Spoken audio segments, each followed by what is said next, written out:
Buenas, buenas, buenas.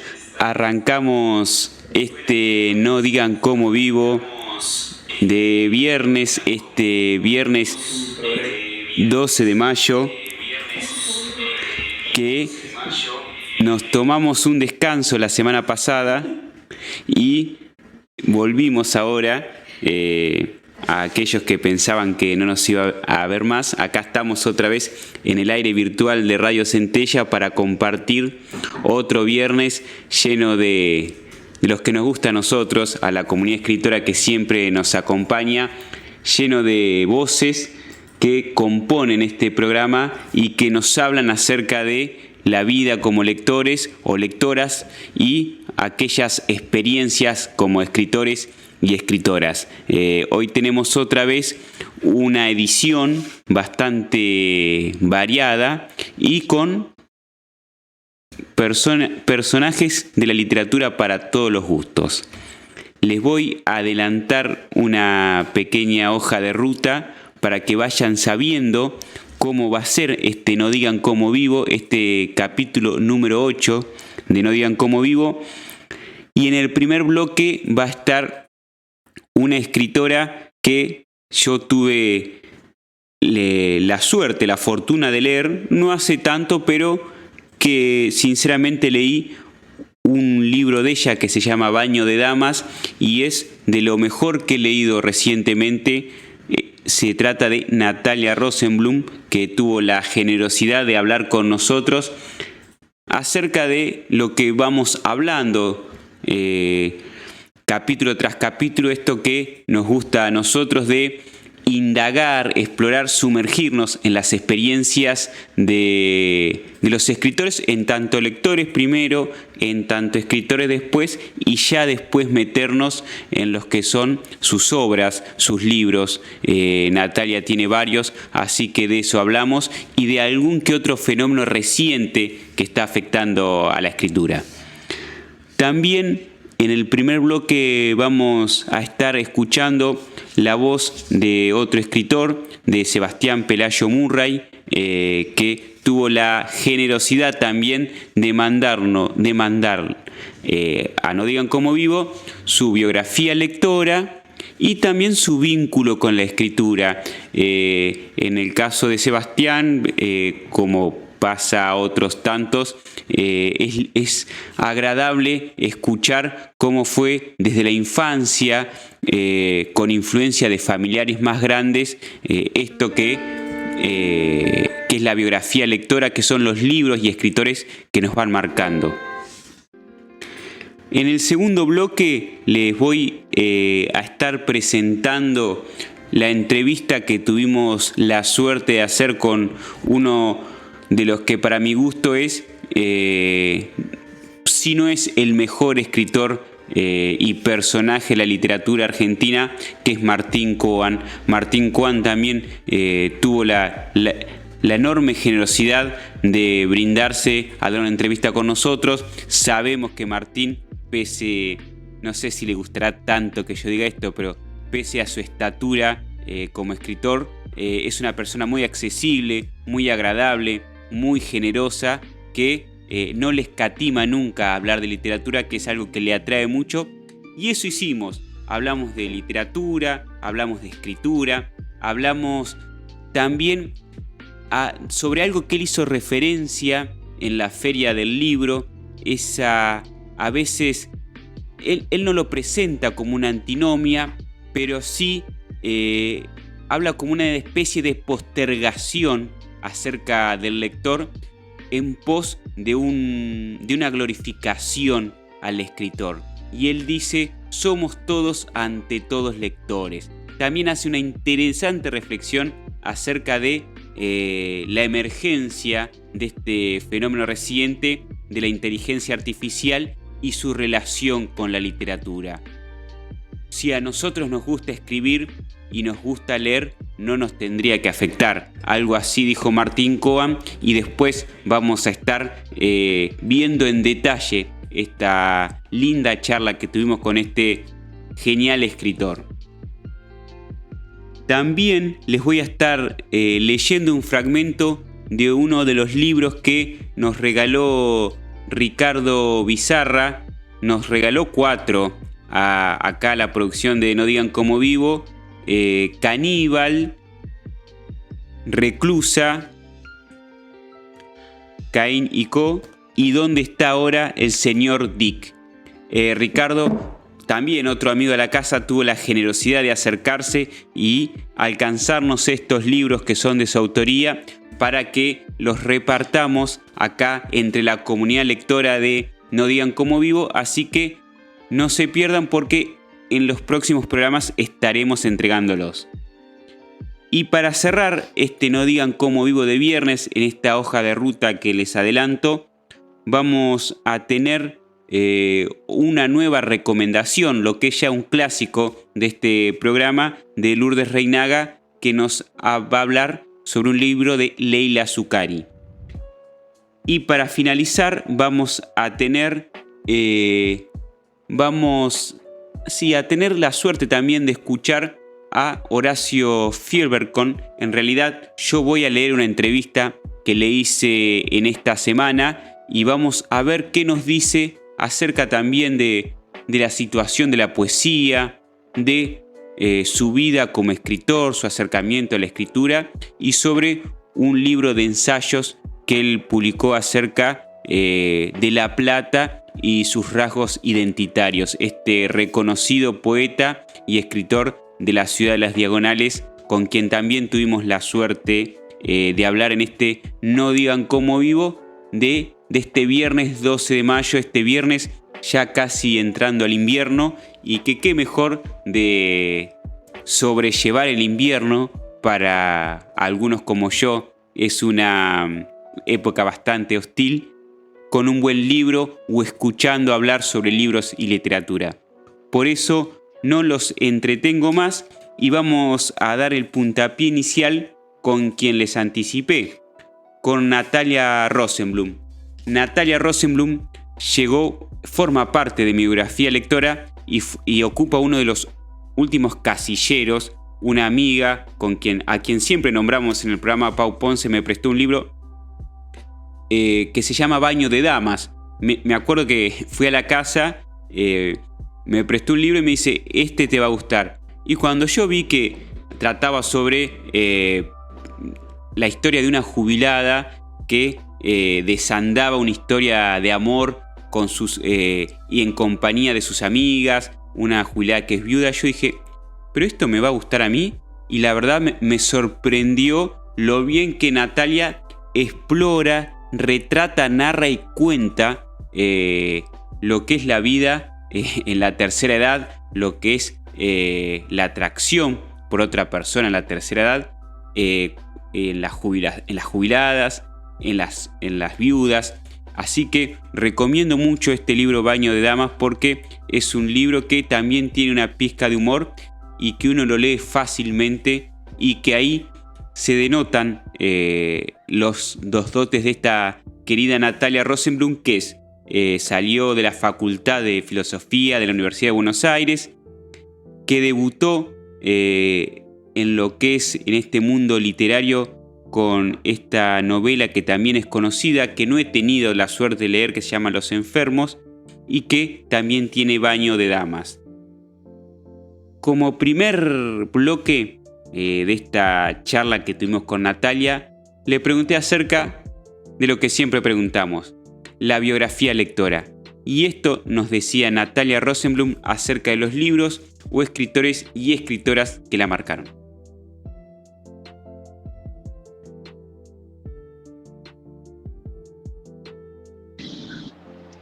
La escritura para mí siempre estuvo cerca. O sea, cuando era chica escribía muchos diarios íntimos, y después me fue como un espacio de juego muy natural y muy privado. O sea, durante muchos años para mí la escritura era algo no solo totalmente solitario, sino que privado, y que yo controlaba, digamos, a quién acercarle lo que escribía. Y es eso, creo que es un espacio que está siempre como disponible. Los libros que me marcaron desde mi niñez, Muchos del barco de vapor. Uno de mis favoritos de mi primera infancia se llama Querida Susi, querido Paul. Y después ya en la adolescencia recuerdo que me marcó mucho Filosofía en el Tocador de Sade, y La Conjura de los Necios, que es uno de mis libros favoritos.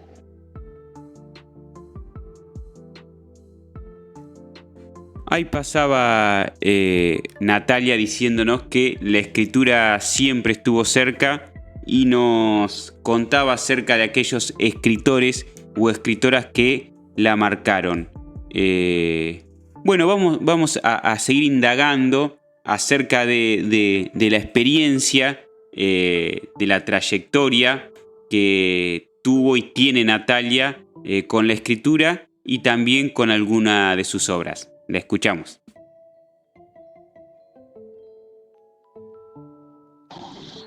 La idea de narrar voces de la vejez, creo que fue una combinación de cosas. Primero, que siempre me interesó la gente mayor, siempre me atrajo. Y por otro lado, en ese momento, cuando empecé yo a escribir, hacía natación y compartía el vestuario muchas veces con mujeres mayores y escuchaba sus voces. Y es algo que me empezó a interpelar. En su momento, digamos, el proceso de Baño de Damas fue muy largo. En el medio de Baño de Damas lo dejé, escribí Los Enfermos, volví a Baño de Damas, pero cuando empezó siendo, o sea, elegí una narradora que era una chica de 21 o 22 años, que era lo que yo tenía en su momento. Después me di cuenta que no era eso lo que me interesaba. Lo empecé a escribir como si fuera una señora, digamos, la protagonista en su voz. Me di cuenta de que quedaba muy artificial, entonces después me moví de narrador, y dejé, digamos, las voces en lo que correspondía a los diálogos. Ahí pasaba Natalia hablándonos del proceso o del origen de la idea de escribir este libro que les mencionaba, Baño de Damas, libro y obra que recomiendo que no se pierdan. También le preguntamos acerca de su experiencia como docente y también sobre su experiencia con dos publicaciones que tiene ella, Cuaderno de Escritura y Cuaderno de Creatividad.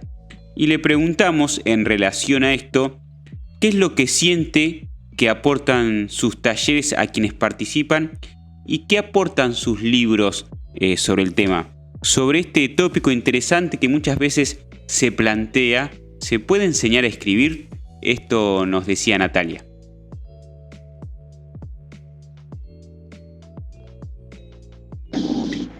Los cuadernos de escritura y de creatividad proponen un montón de ejercicios, proponen también como un lugar, ¿no?, donde se va componiendo algo por fuera del mundo digital, ¿no? Es como volver a agarrar el cuaderno y trabajar ahí. Y también específicamente en el de escritura propone algunas herramientas para poder abordar las consignas, que son herramientas teóricas. Obviamente es muy diferente de lo que implica participar de un espacio de taller donde se reciben devoluciones, donde se trabaja, yo creo, más a conciencia en la corrección, donde aparece el intercambio, tanto del grupo como de quien coordina. Ahí pasaba otra vez Natalia hablando de cómo están conformados y el sentido de esto que son el cuaderno de escritura y el cuaderno de creatividad, dos publicaciones que tiene Natalia orientadas al ejercicio, a aprender el ejercicio y el oficio de escribir. También le preguntamos acerca, como lo hicimos con Martín Cohen antes, le preguntamos acerca del fenómeno reciente de la inteligencia artificial y su vinculación con la escritura y con la literatura. Un fenómeno que, valga la redundancia, es reciente y que por ahí uno, como Natalia y como Martín, no tiene una opinión fundada, pero que pueden decirnos algo desde su experiencia. Esto nos decía Natalia.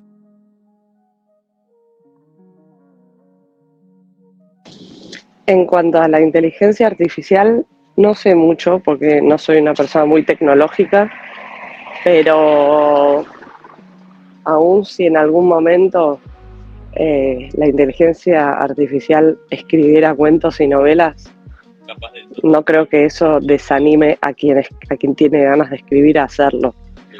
Con lo cual, no sé, me parece que irán por dos caminos.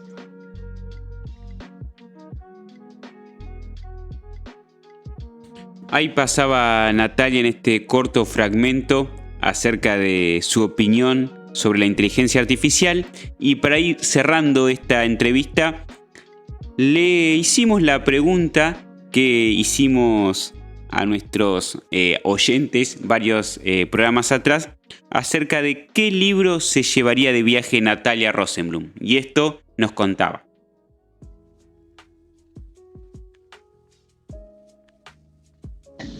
Me llevaría de viaje, si es un viaje al que voy y vuelvo, me llevaría alguno de todos los libros que tengo en la mesa de luz, que son muchos. Creo que ahora uno de los que está arriba de todos, porque tengo un par de pilas, es uno de Didion. Y si es un viaje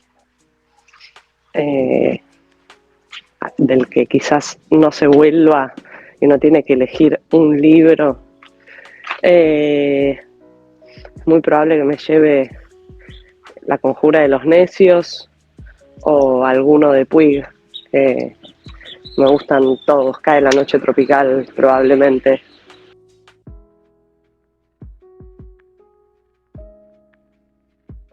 ¿Y quién no se llevaría un libro de Puig de viaje? Le mandamos un gran saludo a Natalia, como hacemos con todas nuestras voces que componen el aire virtual de No Digan Cómo Vivo. Le agradecemos su participación y estamos abiertos a seguir conversando.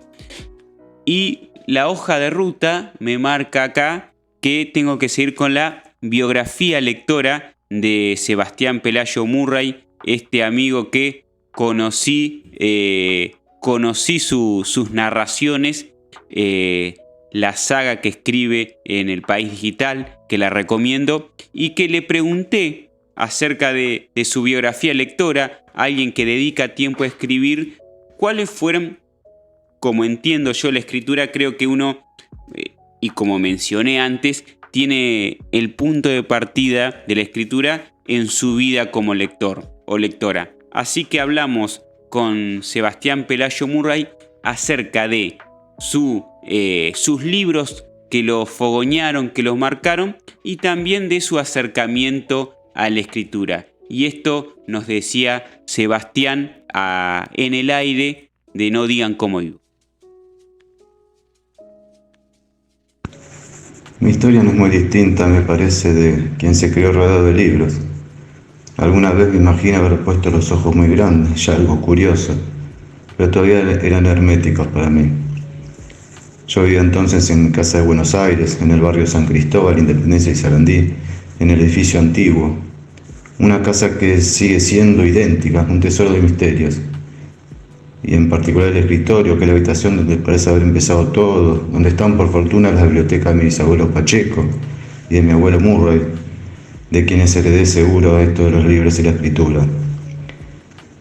En el escritorio, cuando yo tenía unos 10 años, mi abuelo me regaló los cuentos completos de Poe. Tomó el libro de su biblioteca y me lo dio. Un acto muy simbólico que me marcó.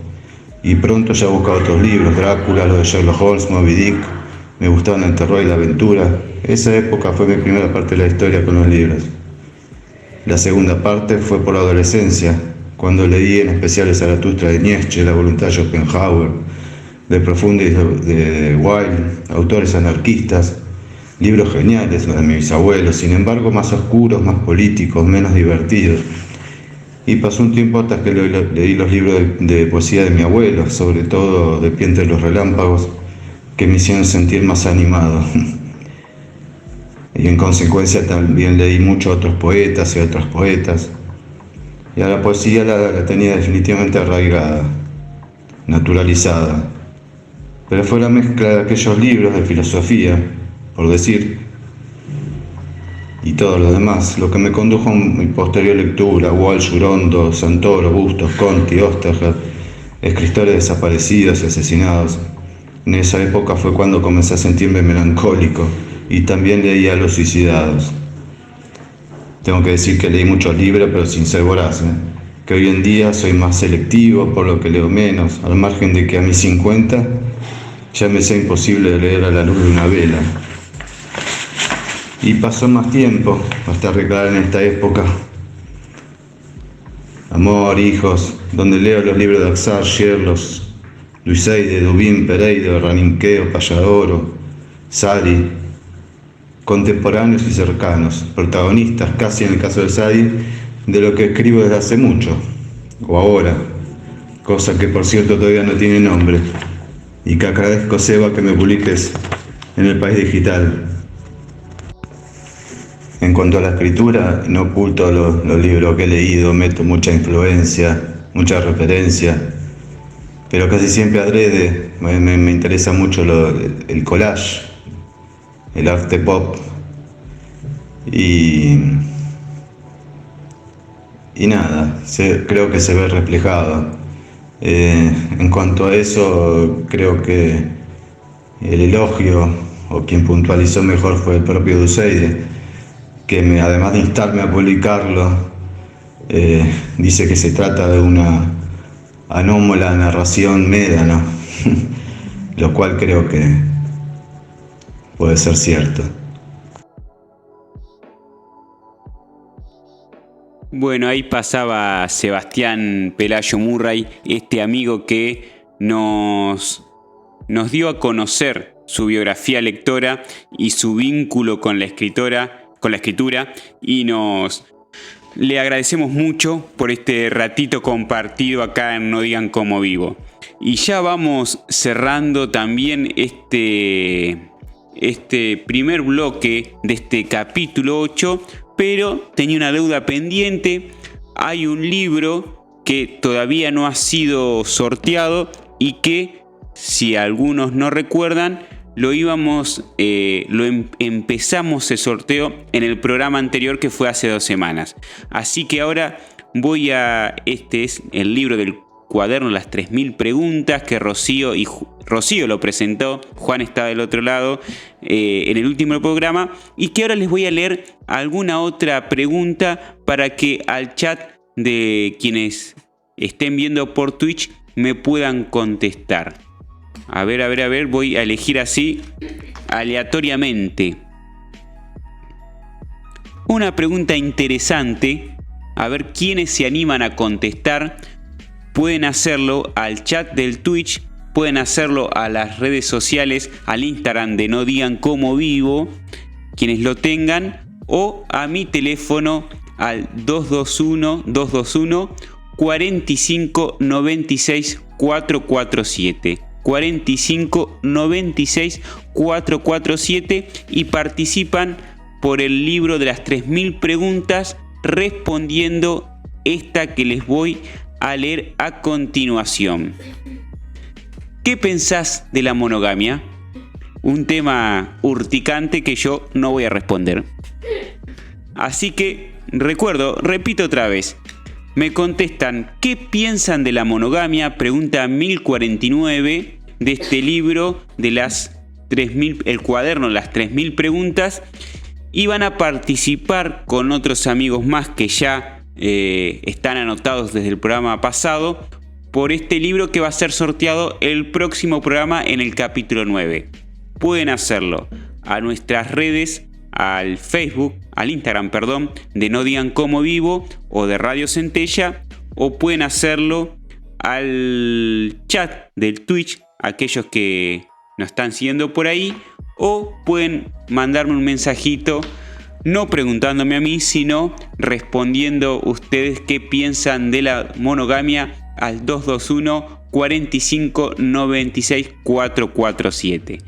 Bueno, nos vamos un momentito, escuchamos un lindo tema musical y se viene esta gran charla que tuvimos con Martín Coan acá en No Digan Como Vivo, así que ajustense los cinturones que vamos a disfrutar de un lindo momento. Ya venimos.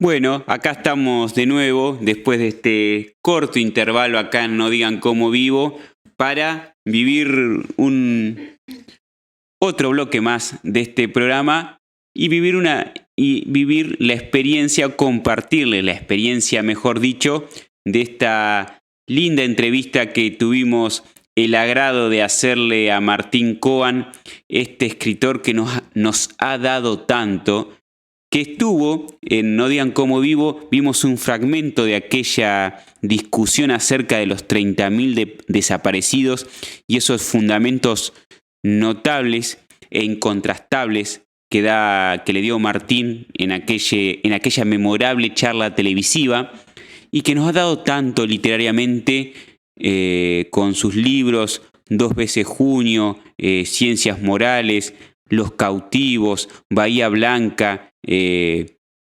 Confesiones. Es un narrador y un hombre que su pasión, más allá de boca, es la literatura y escritura, licenciado, doctor en letras, docente, Martín, y era alguien que a título personal me atraía mucho entrevistar, porque sin dudas que uno aprende de personas de tanta valía y de tanta generosidad también para compartir sus conocimientos.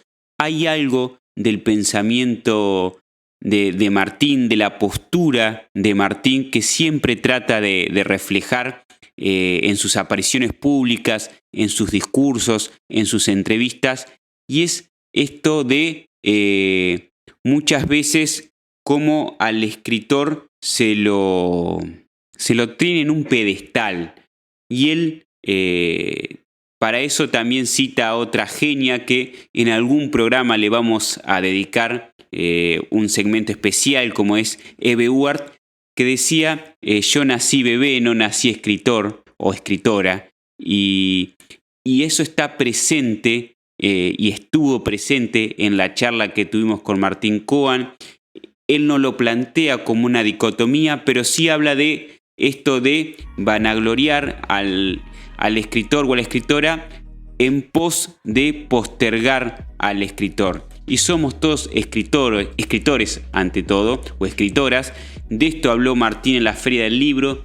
De esto también le preguntamos acerca de su biografía lectora, de su vínculo con la escritura, estas dos preguntas base que nos gusta hacer nosotros a quienes charlan acá en No Digan Como Vivo, y también acerca de este fenómeno de la inteligencia artificial que está irrumpiendo acá, y en todos lados, y que tiene vínculo directo con la escritura y la literatura.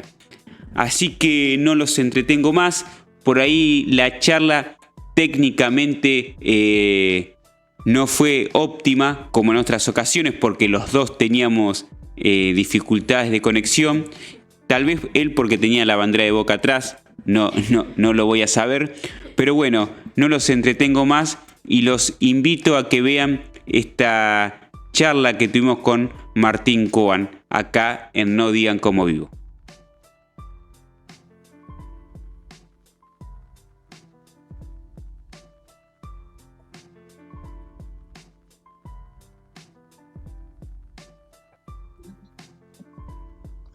Se me corta, a ver. ¿Ahí me ves bien? ¿A mí? Un minuto. Sí. Porque a mí se corta la señal.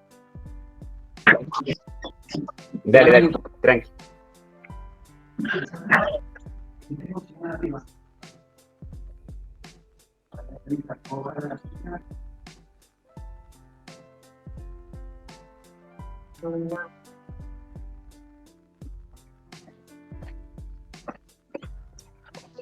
A ver si funciona. ¿Ahora sí? Sí, ahí te veo sin corte. Ya, espérame, entonces vamos a hacerlo acá. Dale. Porque me llega medio mal la señal. Si no, cambio de lugar en la casa. Bueno, Dale, acá sí. estamos. Sí, yo también estaba probando y a mí se me había cortado un poquito la señal, pero ahora va bien. Ya, bárbaro. Bueno, Martín, en primer lugar agradecerte tu tiempo, digamos, para hablar un poquito de literatura y escritura. Este es un programa que va por streaming, que hablamos de escritores, escritoras, y siempre nos gusta comenzar las charlas indagando un poco en lo que llamamos la biografía lectora de los entrevistados y las entrevistadas, en aquellos libros que nos marcaron desde un principio, desde la infancia o la adolescencia, y aquellos como que nos marcaron también en la adultez, digamos. Si vos tenés que hablar de tu biografía lectora, ¿tuviste algún libro, algún escritora en la infancia que te haya marcado y te haya impulsado a seguir leyendo? Yo tengo un recuerdo, mi biografía lectora de infancia coincide, porque es muy típica, digamos, con la biografía lectora de los lectores argentinos de mi generación, y quizás no solo de los argentinos, porque todos nos hemos visto muy marcados por la colección Robin Hood, una colección de libros infantiles o adaptados para la lectura de infancia.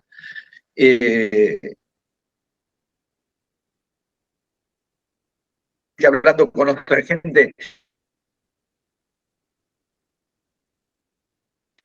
de infancia, porque fue muy significativa en esos años. Tuvo una reedición hará una década, hubo un relanzamiento, porque realmente es una colección por la que además se podía entrar por distintos lados, porque estaba Heidi, estaba en esa colección, pero Stevenson también estaba en esa colección, la saga de Bomba, El hijo de Tarzán, que yo creo haber leído entera, estaba en esa colección. Agregaría una lectura por fuera de Robin Hood en una edición, yo creo que era Sigmar, porque creo que es un impacto, o en mi memoria está como el primer libro que leí, el primero que recuerdo, o en realidad yo lo diría al revés, el que recuerdo como primero, aunque no sé si lo fue, que es La Vuelta al Mundo en 80 días de Julio Verne, y tengo la impresión de que es el que retengo como primero, o si fabrico el recuerdo de que fue el primero, es por el impacto que me produjo el desenlace, que yo creo que fue un impacto, o ahora como adulto, advierto que ese impacto tuvo que ver con la captación de lo que era una estrategia narrativa. Es lo primero que recuerdo como experiencia de verme fascinado por algo que, como adulto, advierto que era una estrategia en la infancia. Ya en la adolescencia pasé por mi ciclo de policiales con muchos libros de Agatha Christie que compraba en la librería de la esquina de mi colegio, Borges, Cortázar Sábato, escritores muy fuertes en la literatura argentina y al mismo tiempo muy frecuentemente asociados con lecturas de juventud, o con cierto tipo de impacto en las lecturas de juventud, tanto Cortázar como Sábato, a diferencia de Borges, a quien empecé a leer en esos años y sigo en el mismo estado de fascinación y de impacto de por vida.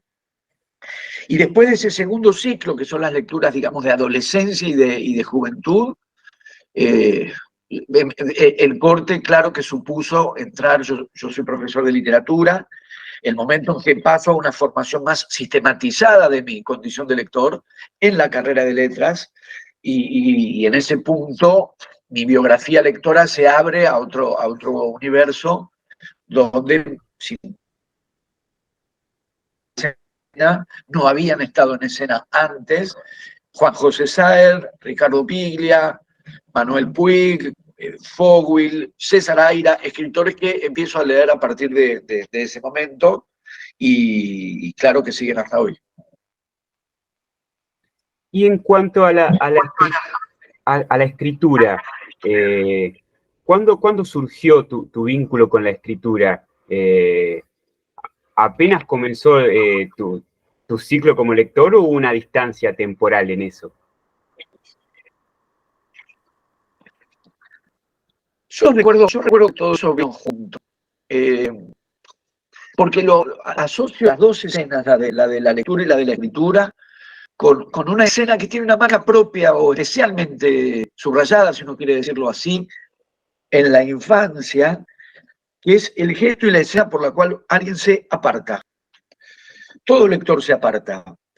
Todo lector en medio de presencias y otras personas, incluso cuando nos ponemos a leer sin movernos del medio del ruido, por el solo gesto de abrir un libro, ese mundo aparte que uno arma, aunque no se aparte, apenas abre un libro, esa escena de apartamiento, de desconexión y reconexión, nos desconectamos del mundo inmediato para conectarnos con el mundo del libro que abrimos, va en paralelo con...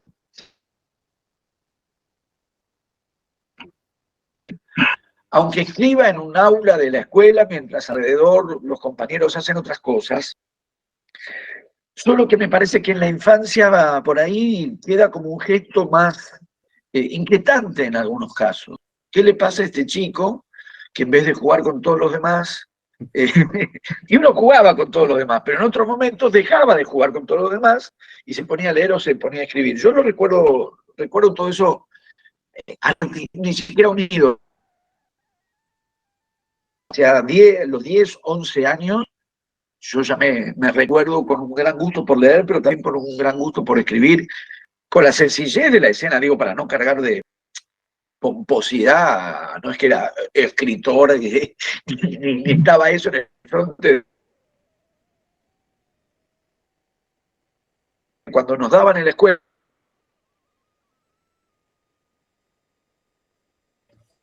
la tarea de hacer composiciones, redacciones, que lo disfrutaba precisamente, y que además no tenía por qué velar la dedicación escolar de escribir sobre alguna cosa, dado que lo disfrutaba, me lo empecé a procurar a mí mismo. Bien. Y en relación a esto, a la relación entre el lector y el escritor, vos en el discurso de inauguración de la última Feria del Libro, corregime si me equivoco, rescataste como la figura del lector. ¿Para vos se ve un poco postergada o eclipsada por la figura del escritor en lo que es el mundo literario?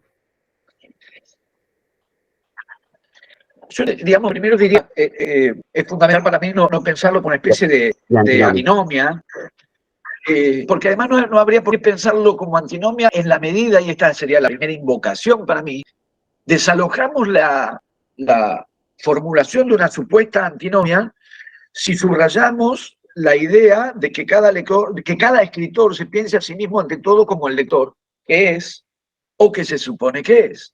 Quiero decir, no es una intervención, eso está dicho en el discurso, pero vale la pena retomarlo, creo yo. No es una intervención para hacer a un lado a los escritores y poner a los lectores, en el sentido de que también es un gesto hacia los escritores, yo lo soy, para que se posicionen ante todo como lectores. De la feria, dado que hablé de los libros que leí, no de los míos propios. En ese sentido, sí creo que hay una tendencia de época a la autorreferencialidad autoral y a la autofiguración autoral. Siempre hubo escritores hablando de sí mismos y siempre hubo estrategias, en muchos casos muy interesantes, para componer una figura de escritor en la circulación de una dinámica literaria. Pero creo que hay una tendencia de época por una serie de factores múltiples.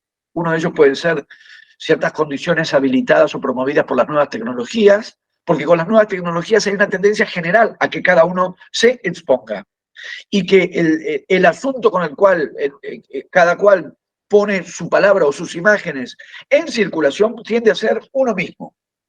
En el caso de la literatura, me parece que la tendencia a que los libros circulen a partir de que cada uno de los autores de ese mismo libro se ocupa de hablar del libro y de mostrarlo y de exhibirlo, empieza a preponderar sobre, creo, sobre una dinámica para mí más que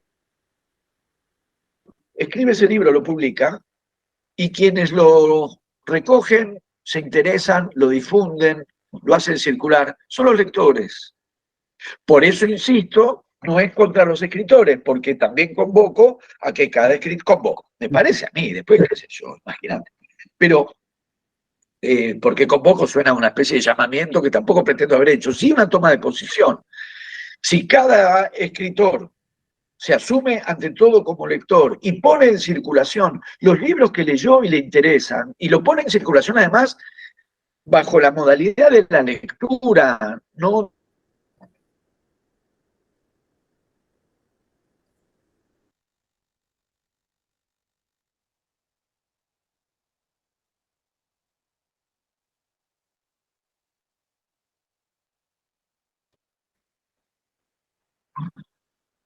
Ahí estamos. Ahí estamos, se había cortado un poquitito. Retomo, sigo, no sé cómo preferís que hagamos, pero lo que decía era la diferencia entre la idea de que los libros van a circular o darse a ver a partir de que cada autor habla de ellos y por lo tanto también de sí mismo, o las recomendaciones que no son tales, las recomendaciones vacuas, de esto es genial, ahí no hay una lectura, ahí hay una recomendación, no hay una lectura. O un régimen estaba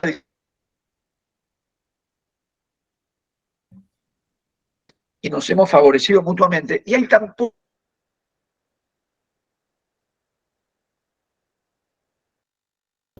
Si todos nos asumimos como los lectores que somos, juego más auténtico y además más amplio, que es que cada libro circula y adquiere una notoriedad o una visibilidad a partir de las lecturas que suscita.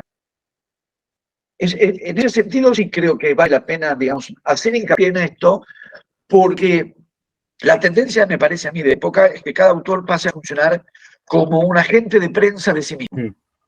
Como si la literatura, su literatura, fuera una pequeña empresa de la cual el propio autor es el gerente, pero no ya el gerente, sino el gerente de marketing. La obra es una pequeña empresa y el gerente de marketing es el autor que se ocupa de la difusión y la promoción de lo que él mismo escribe.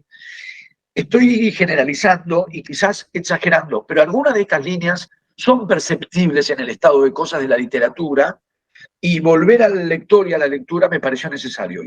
Y aparentemente, dada la repercusión que el discurso tuvo, parece que esa cuestión interesó. Y en relación a esto, no sé si está bien formulada la pregunta, pero vos crees que esta marca de época que vos señalás y esta forma de escritor como gerente de marketing o como agente promotor de su obra, ¿crees que afecta en la escritura en sí, en pensar en el lector? Gran cuestión, porque nos pone en otro plano. Nos lleva, yo diría, del plano del libro al texto, porque lo que uno promociona es el libro, es decir, eso que se publicó y que sale a la venta y que está en librerías y que se presenta, etc. Pero el libro se hace con un proceso previo, que es escribir un texto. Por lo cual es exacta y es fundamental esta cuestión que planteas, que es, y de esas condiciones de circulación de los libros, ¿qué traspasa o no traspasa al proceso de elaboración de un texto? Es decir, eso que llamamos escritura. A mi entender, cabe hacer o abordar esa cuestión en términos semejantes, digo, para no pensar que la cuestión es completamente nueva. Yo no creo que todo esto sea una cuestión nueva. Lo que creo que se ha acentuado e intensificado en niveles exponenciales. Ahí sí, por razones de la nueva configuración del espacio de circulación de discursos y de imágenes que tiene que ver con las nuevas tecnologías, que efectivamente se amplió y se multiplicó. Bienvenido sea, las posibilidades de intervención y de expresión se ampliaron. Bienvenido sea, buenas o malas, que eso pueda.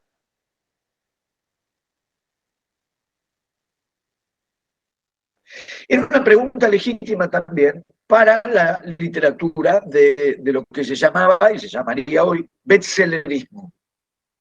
El bestseller no es simplemente el libro que más se vende o el libro que se vende mejor, para decirlo en una traducción literal. No se trata meramente del volumen de ventas. La cuestión del volumen de ventas del bestseller es un problema, es una cuestión del mercado y la circulación de los libros. Yo retomo ahora el movimiento que vos propusiste, que vamos del libro al texto. Vamos de la circulación del libro a la escena de la elaboración del texto. Pensemos otra vez el bestseller. Esa discusión también tenía y tiene dos planos. ¿Cómo y por qué es y cómo se hace el marketing de un bestseller en el mercado?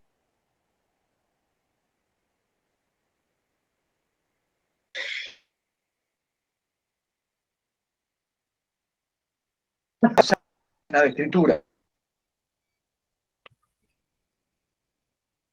En el sentido de que un libro venda mucho, muchísimo, bueno, uno se alegra, ¿por qué no? No, me parece que no está ahí el punto. O en todo caso, ¿cómo y por qué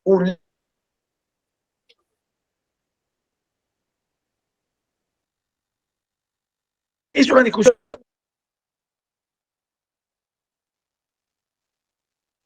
Responder esa cuestión, yo no ocupo de marketing, no tengo idea. Sí me interesa la cuestión en la escena que vos convocás. Si uno, digamos, la distinción entre que asume en el momento de la escritura el cálculo especulativo de la estrategia de marketing, o toma sus decisiones de escritor bajo una lógica. Vos componés la trama, resolvés una situación, proponés una escena, elegís un registro de lengua, elegís una complejidad o una simplicidad sintáctica, siguiendo el criterio literario de lo que ese texto requiere, o tomás esas decisiones en función de ampliar el horizonte de compradores. Fíjate que ahora estoy diciendo compradores y no lectores. Porque el que escribe especulativamente y toma una decisión de escritura, no bajo un criterio literario, sino bajo el criterio de especulación de venta, no está pensando en el lector, está pensando en el comprador. El que está...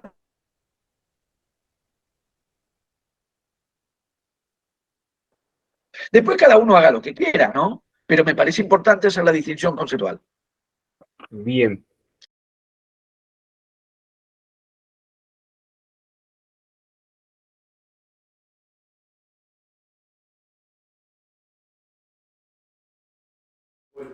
Ahí pasaba estos interesantes conceptos que nos decía Martín, a pesar de los inconvenientes técnicos que tuvimos.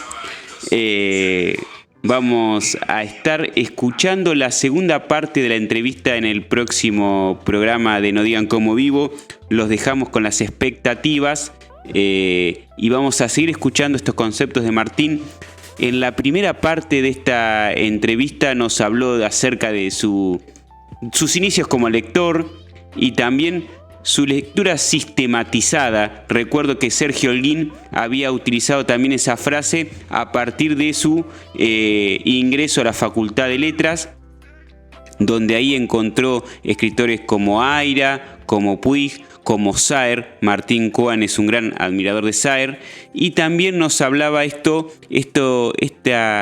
interesante reflexión acerca del escritor como gerente de marketing y cómo puede afectar eso su escritura. ¿Para quién escribimos? ¿Para compradores o para lectores? Todo esto fue la primera parte de la charla que tuvimos con Martín Coan. En el próximo programa le prometo que vamos a seguir escuchando otros conceptos que Martín nos brindó acerca del arte de escribir, que él bien sabe ensayar. Y para ir cerrando este segundo bloque, vamos a leer un fragmento en forma de tributo a este querido amigo Ricardo Bizarra, que, como les adelanté, nos regaló estos 4 libros para que también regalemos o distribuyamos en lo que es la comunidad lectora.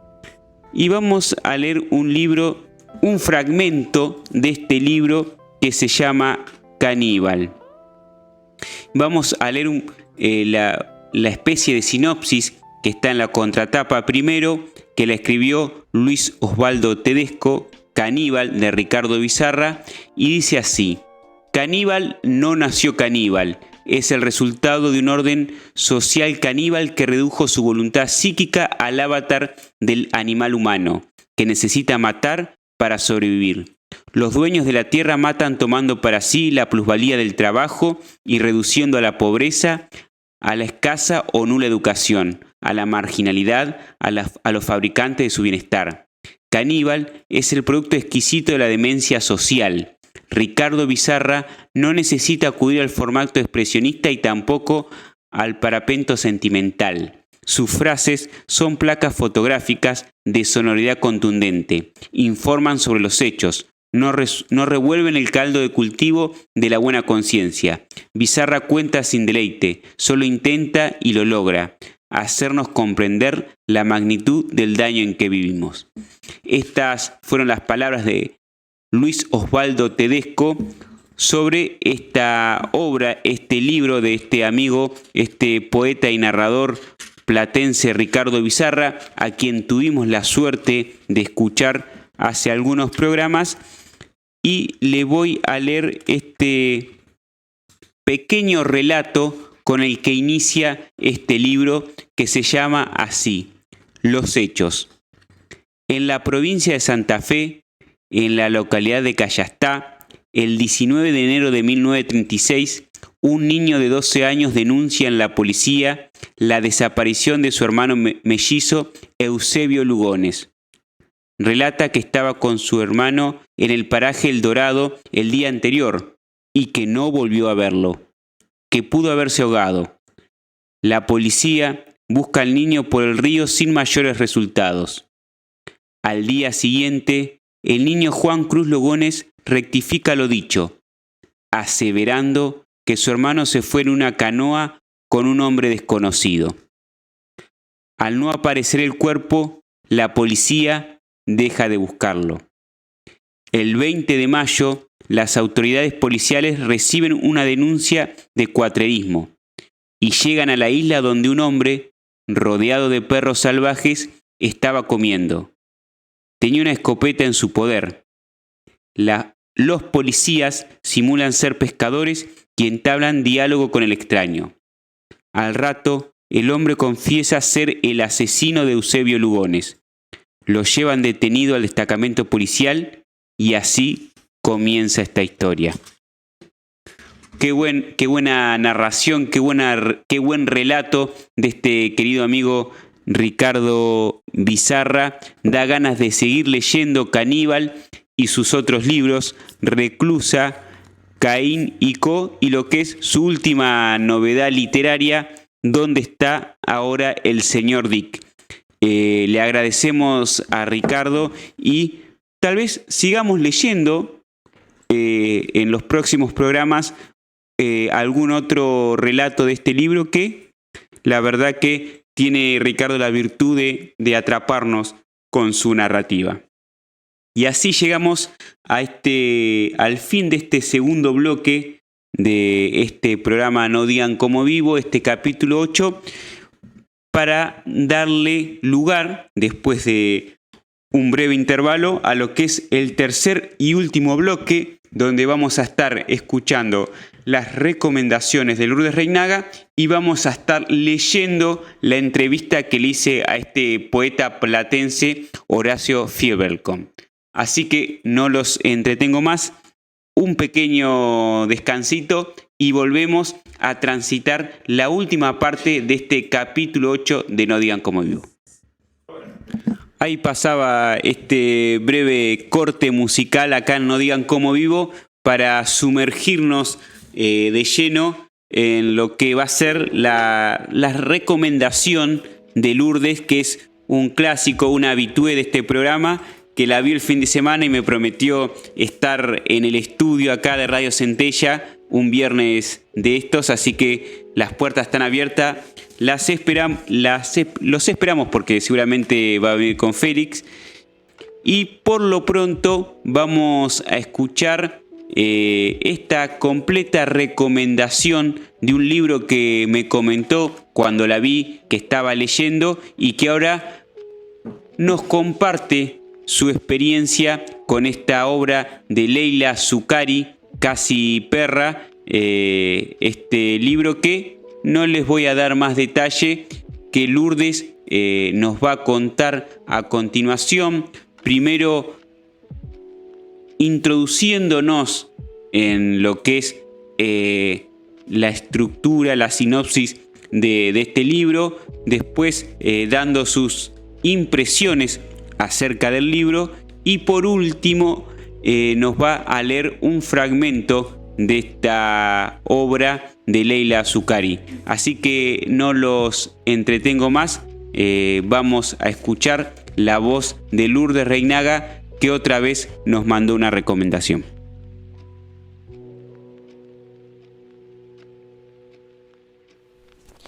Es verano y ella está sentada en la butaca de un tren. Entre las manos lleva un bolso naranja, único recuerdo de su madre. Se aleja de su mundo conocido, de una relación amorosa de años, de la maternidad que no fue, de un cuerpo que envejece. También de la ciudad. La protagonista narradora de Casi Perra deambula por escenarios cada vez más salvajes y a medida que avanza, va dejando atrás su pasado hasta perder el eje de todo lo que parece definirla en su condición humana, incluso el habla. Erotismo, cuerpo y deseo son algunos paisajes en los que se mueve Leila Azucari para narrar, desafiando los bordes, la transformación de una mujer que explora las dimensiones de lo animal, la locura y el amor.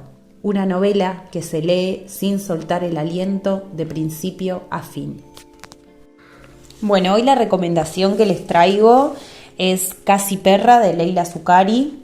Es una escritora argentina y esta creo que es su tercera novela. También publicó otras novelas, Adentro tampoco hay luz y Fugaz.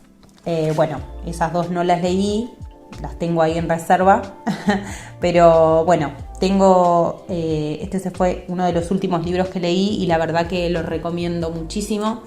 Es una novela, es cortita y la verdad que, arranqué la recomendación leyendo la sinopsis que está en la contratapa porque creo que también era una forma como no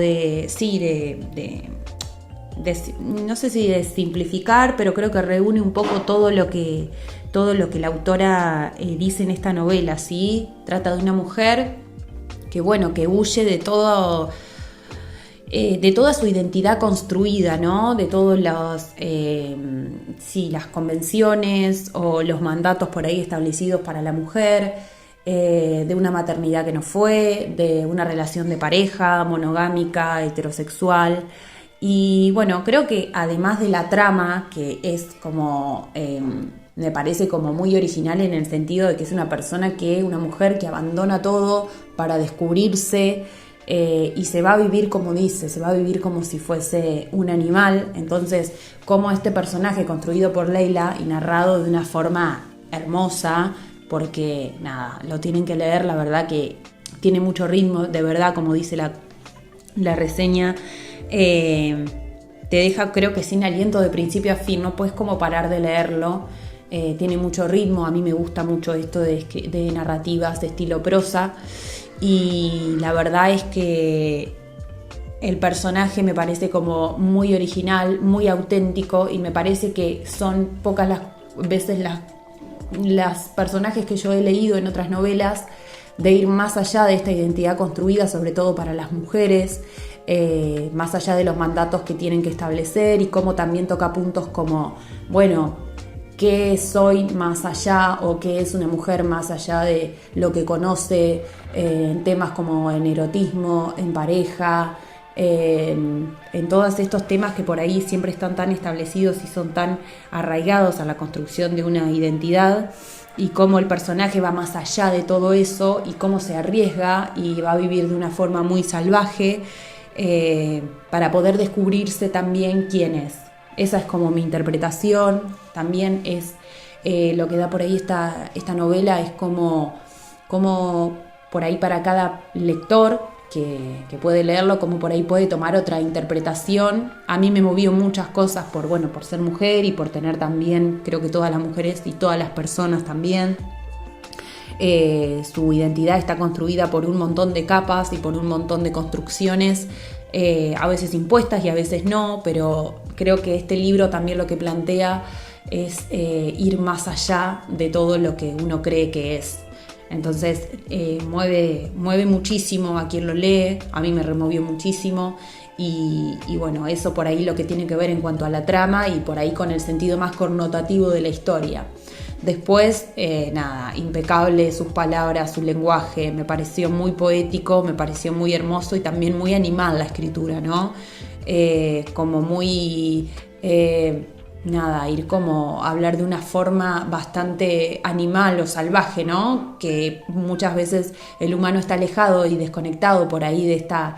de este espíritu, de esta energía que tiene que ver más con lo animal, conectada con la naturaleza, que somos más allá del lenguaje, que somos más allá de las palabras y que ha construido el humano, del tiempo, del espacio, cómo nos desconectamos a veces de eso, y me parece que este personaje en esta novela se anima a todo eso y se puede descubrir, y puede descubrir también por dónde va su deseo sin imponerse ningún límite. Lo recomiendo y creo que es una de mis novelas preferidas también. Leila es increíble y bueno, más adelante voy a leer sus otras novelas para seguir recomendándoles, pero es increíble. Bueno, ahora para terminar mi recomendación semanal voy a leerles un fragmento de Casi Perra de Leila Zuccari. Dice así: los días siguientes no me salía a hablar. Mi cerebro funcionaba con bastante dignidad. Las ideas se armaban, pero me resultaba imposible transformar el lenguaje en sonido. Yo, que toda mi vida había sido un desborde del habla, ahora no podía armar ni una frase. Tu voz había quedado tan al fondo que era imposible escucharla, tanto que había deseado el silencio y acá lo tenía, mudita. Me miré al espejo, una vieja sin palabras, con el pelo casi rapado, ojerosa. Abrí la boca frente al reflejo, pero mis cuerdas vocales insistían en el mutismo. Mis ojos me dieron desconfianza, brillaban raros. Al mismo tiempo, las cosas me parecían más verdaderas. Estaban ahí para mí y para ella, dispuestas, latiendo en un idioma universal. Todo era nuestro. Sentí pánico. Pensé en vos, en lo que pensarías de nosotras. Vomité de los nervios. La miré. Dormía en su cama con el pelo revuelto y la boca apenas abiertas. Esa boca que me daba ganas de besar y besar y besar y besar y besar. Besar hasta que el verbo se volviera líquido. Una cosa táctil y húmeda como los tentáculos de un pulpo. Pura materia. ¿Cuántas miles de noches habían pasado? Se me confundía el tiempo, sus labios con los míos. Una ensoñación de lo que no lograba salir. Quise despertarla y se me escapó un gruñido. Me asusté, otra vez de mí misma. ¿Por qué el miedo venía tan pegado a esta nueva forma? Algo parecido a un suspiro irradió desde mis pies. Toqué mi garganta y un soplo me llenó de oxígeno. ¿Qué onda, nena?, dijo ella sin abrir los ojos. Sentí vibrar mi columna, como si alguien tirara de la soga que amarra un barco. Ese barco era mi cuerpo. Escuché un crack y quise llorar, pero no supe cómo. Se acercó despacio y me acarició la espalda. Las yemas de sus dedos me sumergían. Gracias, le dije, y me sentí ridícula. Sin decir nada, frotó mi nuca y me envolvió con sus piernas. Buscó el libro de Ovidio debajo de la almohada y leyó al azar. Infundido de no sé qué esperanza, besé la tierra y el tronco del árbol sagrado. Llegó la noche y con ella el sueño, liberándome con él todas las inquietudes. Circe, la mujer más fácil de inflamar de amor, quedó prendada. ¿Por qué contemplás tan fijamente a la serpiente? ¿Es que adivinas que alguna vez tomará su misma figura? Diamela me miraba y se apretaba las pestañas. Nos besamos envueltas en el vapor que emanaba el oráculo. Entonces mis órganos se reconfiguraron. No sé si cambió el orden de mis huesos o si fue algo en la composición química, pero supe que todo tenía arreglo. Las cosas no eran tan terribles. El futuro existía y olía a pasto recién cortado. Ese fue el día. «Ay, creo que te quiero», dijo ella con tonito de burla. Entonces no hubo más un antes. Todo fue un después. Miento. Tampoco hubo un después. Desde ese instante, todo fue ahora. Puro presente. Imágenes en blanco y negro sin bordes. la vida sucediendo en un mismo plano de capas superpuestas. El orden cronológico dejó de servirme. Presente total. La escritura para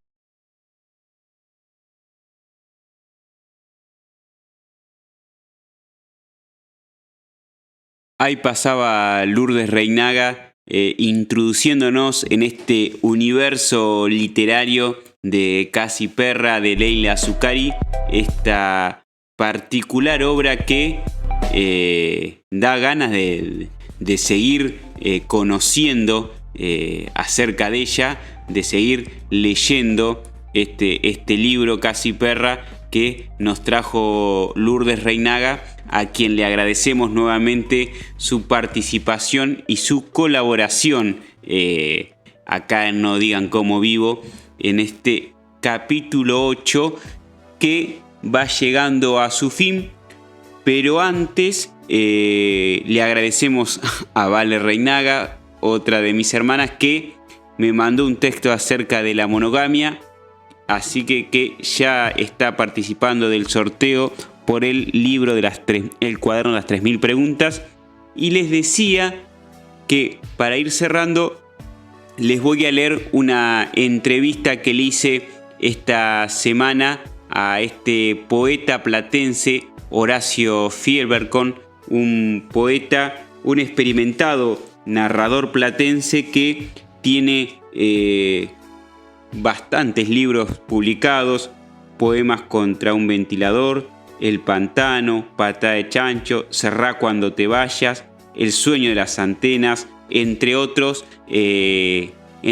obras que tiene Horacio, y que tuvo la generosidad, como digo siempre y no me canso de repetir, de hablarnos, de contarnos sobre su experiencia, primero como lector, después sobre su experiencia como escritor. Y Horacio también le preguntamos acerca del momento de la poesía y de uno de sus libros en el que habla sobre los dos rasgos identitarios que conviven y por qué no confrontan en la ciudad de La Plata, y que él, a través de un libro de ensayos, tuvo la virtud de saber narrar.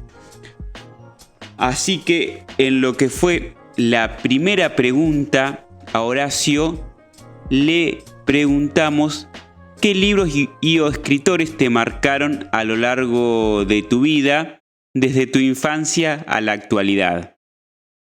Y esto nos dijo Horacio: en mi infancia hubo mucha novela de aventuras. Destaco la saga de Mark Twain con Tom Sawyer. Ahí coincidimos, es el primero que lo dice en el programa y fue uno de mis libros fundacionales en la biografía lectora. Bueno, así que dice la saga de Mark Twain con Tom Sawyer y los cuentos de la selva de Horacio Quiroga. La adolescencia se puso más espesa con Camus y El extranjero, que tuve que leerlo en el colegio. Lo mismo con La muerte de un viajante, de Arthur Miller, y Electra, de O'Neill. Todas las lecturas que te metían de prepo en las fisuras de lo real. Yo compraba libros y armaba mi biblioteca. Fui el fundador de la biblioteca familiar. La poesía llegó al final de la adolescencia. Apollinaire, Rimbaud, pasados por el filtro del cancionero rockero de los 60 y 70. Baudelaire, fundador mundial de la psicodelia con el soneto Correspondencias. Llegaron Hellman, Dylan Thomas, luego Urondo, Néstor Muck, Antonio Cisneros, Juana Vignosi, Horacio Castillo y Arnaldo Calveira, y muchos de mis contemporáneos. Con ello, la lista se haría larguísima. Ahí pasaba la biografía lectora, la variada biografía lectora, que también muestra cómo a partir, en muchos casos, a partir de la edad que uno tiene, va variando en los géneros que uno lee. Desde las aventuras juveniles de Mark Twain, con el personaje principal Tom Sawyer, a los libros que leemos en la escuela, y con la poesía que dice Horacio que llegó en la adolescencia, al final de la adolescencia, y que probablemente lo haya marcado como lector y luego como escritor.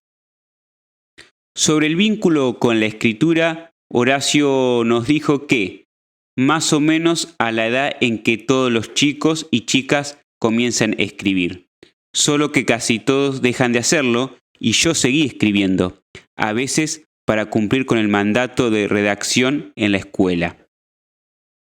Después le consultamos acerca de una reflexión que él brindó en una entrevista que dice acerca de que la poesía no se trata de cultivar un don.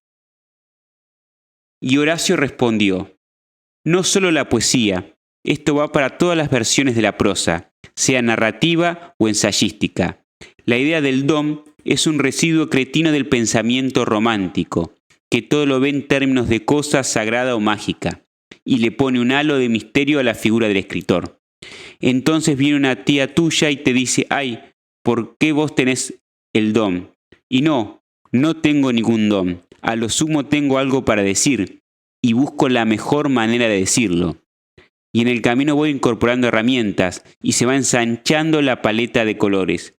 Pero ningún don, ningún atributo por fuera del humano. A lo sumo, una vocación por hacer, con las palabras, un artefacto que destile algo de belleza. Es para repetir esta frase. A lo sumo, una vocación por hacer, con las palabras, un artefacto que destile algo de belleza. Esto decía Horacio acerca de el don que para él no existe a la hora de escribir poesía o cualquier otro tipo de narrativa. También le pregunté acerca de cómo surgió la idea de escribir tilos secos, diagonales rotas, y cómo fue el proceso de escritura. Le pregunté también si la obra muestra, de algún modo, la confrontación de dos tipos de ciudades contrapuestas que conviven en un mismo espacio. Este libro de ensayos que, como les dije, habla acerca de las identidades que conviven en la ciudad de La Plata. Y esto nos decía Horacio. No fue concebido como libro. Comenzó como un seminario online en los momentos más duros de la pandemia, cuando le pasábamos un trapo con lavandina al paquete de lentejas. El seminario tenía por tema el modo en que el mundo poético de la ciudad se vio a sí mismo a lo largo de su historia. Yo ya venía pensando mucho en todo esto desde hacía años, y terminé de articular las ideas principales luego de leer un libro realmente magnífico que se llama Un pasado para La Plata, del historiador Daniel Badenes. A partir de ese libro me cayeron un montón de fichas, porque no se trata solamente de poesía, sino de la ciudad misma, de su historia, su origen, y cómo en ese transcurso se fueron enhebrando ciertos discursos poéticos con una visión de la ciudad acorde con los intereses de cierta élite. Mientras preparaba el seminario iba tomando notas y escribiendo sin pausa. Cuando terminó el seminario me puse a revisar lo que había escrito y pensé: creo que acá hay un libro. Le mostré el material en bruto a los amigos de Pixel, le gustó la idea y le dimos impulso. El libro tiene un tono extraño para la ciudad. Cuando era muy joven leí mucho a David Viñas y Oscar Mazota, y en general los ensayos de la revista Contorno, y que me quedó mucho esa prosa beligerante que en su momento me cautivó. Lo que decís de la confrontación de dos tipos de ciudad es un poco la idea que planteó el poeta y amigo Lautaro Ortiz en la reseña generosa que hizo para Radar Libros. Creo que esa idea es acertada. Siempre hubo una versión conservadora e institucional de La Plata, en la que no entraba lo más dinámico que se gestaba en el mundo cultural. Interesante esta frase para repetir a la hora de marcar una especie de antinomia entre lo que es la ciudad de La Plata. Esto dice Horacio: siempre hubo una versión conservadora e institucional de La Plata, en la que no entraba lo más dinámico que se gestaba en el mundo cultural. Y esto tanto en lo literario como en las artes visuales, el teatro, la música, etc. Esta ficción es de vieja data y se empieza a hacer explícita en los años 60. se podría pensar también en una contradicción permanente entre la ciudad que quiere ser ciudad y la ciudad que se conforma con ser una aldea. Ahí estarían también las dos ciudades. Cuando La Plata se asume como ciudad, puede discutir de igual a igual con Buenos Aires, San Pablo, París o Praga. Pero cuando se le impone el espíritu de aldea, y esto no es inocente la labor de cierto centenario matutino, se convierte en algo que resuma un odio patético y autocompasivo. Es una gran reflexión de Horacio acerca de estos rasgos identitarios que confrontan en la ciudad de La Plata y dan ganas de leer este libro que se llama Tilos secos, diagonales rotas, de Horacio Fierbercom. Y para cerrar esta entrevista, le pregunté cómo evalúa el momento de la poesía en la actualidad en Argentina y si quería o no destacar algún poeta. Esto me decía Horacio: no sé muy bien qué decir de esto. Por un lado, veo que siempre emerge poesía vigorosa en todos los tonos y matices que puedas imaginar. Al mismo tiempo percibo que la urgencia por difundirse y publicar pone en segundo y tercer plano lo que para mí debería estar al principio, que es escribir, indagar, leer, investigar, perfeccionar la palabra.